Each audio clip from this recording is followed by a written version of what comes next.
Okay then my friends, so far when we've been making this website, we've been doing so in such a way that all the pages are built by Astro at build time, right? And we end up with a static site with a bunch of pre-rendered pages that we can then deploy. Even with all the book details pages, we've used the getStaticPaths function to build out a page for each and every book review markdown file that we have. And all of these pages are pre-rendered, pre-built, and after the site gets deployed, the server doesn't need to do anything to render any new pages or content, right? It's all done beforehand. However, sometimes building and rendering all the pages at build time doesn't suit what we need from a website. And sometimes we need pages rendering on the server on demand. For example, it might be that your site uses maybe an external API to fetch content, and that content could change constantly. For example, it could be a list of products which get updated frequently throughout the day. And for something like that, having a statically built page wouldn't really be appropriate because it would likely show out-of-date product content as the product data changes. Another example would be a user dashboard page. We couldn't statically build that page because it would change for each user and also probably update quite frequently too, and it would require them to authenticate. So ideally, when you've got a lot of data changes, you need to build and render those pages on demand on the server when the request comes from the client. And we can do that with Astro. We can tell it that for certain pages, we want it to be rendered on the server on demand and not at build time. So to demo this, I've already added a new products folder and inside that an index page component. So the path to reach this page would just be /products, right? Inside this component, I've already done some very basic setup by making the front matter section with the layout import and also this product interface ready for the data we'll be fetching. I've also added a basic template that uses the layout. The next thing I want to do then is tell Astro to render this component not at build time, but on demand on the server.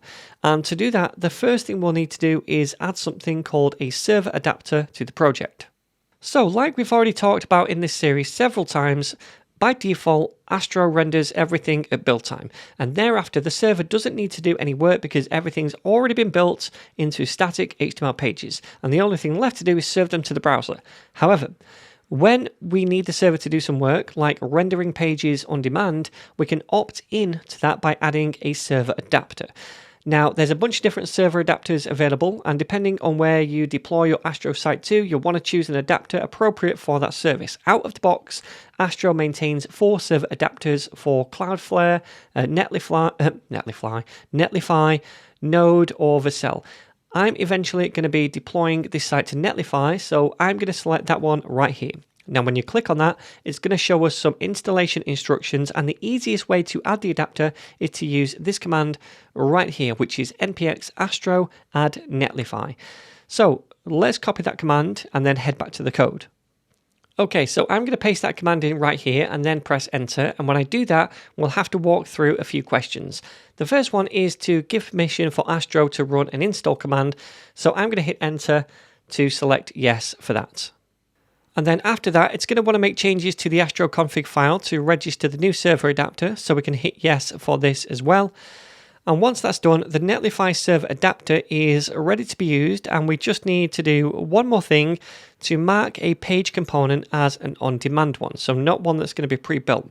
So let's come back to the products component then, and at the top of the front matter, we should say export, and then a constant, and this is going to be called pre-render.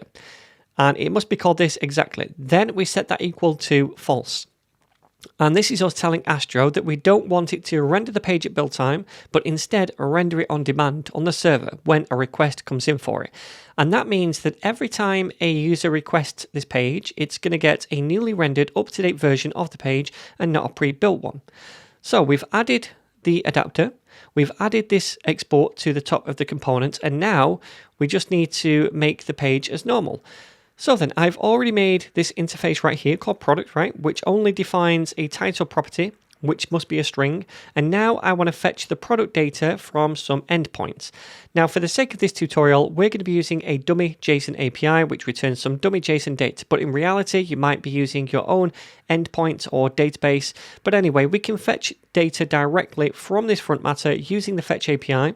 And then whenever a request for this page hits the server, the fetch for the data gets run, making sure we get the freshest data available, and then the page gets built and sent back to the browser using that data. So I'm just going to paste this fetch in, and it's all really simple. We just make the fetch request to this dummy JSON endpoint, and then we parse the JSON, we access the products property on it, which is then going to return an array of products. So then in the template down here, we can output those products. So let's do that. I'm going to use some curly braces, and then I'm going to say products.map and invoke it.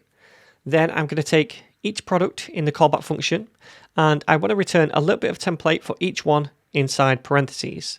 And the only thing I really want to return is a div tag, where we can just output the product title by using curly braces and then saying product.title inside them.